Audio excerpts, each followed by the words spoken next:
తెలివైన రాముడు కొబ్బరి చెట్టు దెయ్యం. అనగనగా ఒక ఊరిలో రాముడు అనే అబ్బాయి ఉండేవాడు. రాముడు చాలా తెలివైనవాడు. దేనికి భయపడేవాడు కాదు. ఒకరోజు రాముడు పక్క ఊరికి వెళ్ళి తిరిగి వస్తుండగా బాగా చీకటి పడింది. దారిలో ఒక పెద్ద కొబ్బరి చెట్టు ఉంది.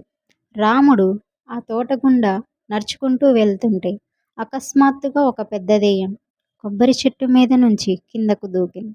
దెయ్యం, హహహా! రాముడు, నిన్ను చూస్తుంటే చాలా ఆకలిగా ఉంది. నిన్ను ఇప్పుడే తినేస్తాను అని భయంకరంగా అనిపించింది. కానీ రాముడు అస్సలు భయపడలేదు. వాడు గట్టిగా నవ్వడం మొదలుపెట్టాడు. అది చూసి దెయ్యం ఆశ్చర్యపోయింది.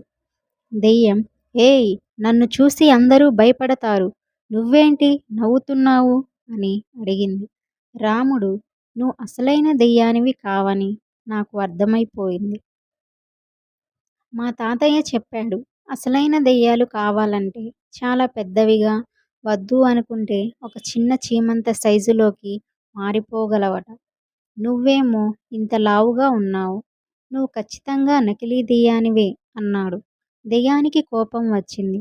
తను ఎంత గొప్పదో నిరూపించుకోవాలనుకుంది. దెయ్యం, నేను నకిలీ దెయ్యాన్నా? ఇదిగో చూడు అంటూ వెంటనే తన శరీరాన్ని తగ్గించుకొని ఒక చీమలా మారిపోయింది. అంతే. రాముడు వెనక ముందు ఆలోచించకుండా తన జేబులో ఉన్న ఒక ఖాళీ అగ్గిపెట్టెను తీసి ఆ చీమ దెయ్యాన్ని అందులో వేసి టక్కున మూత పెట్టేశాడు.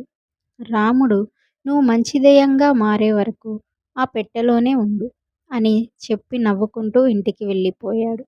నీతి: భయం ఉన్న చోట తెలివితేటలు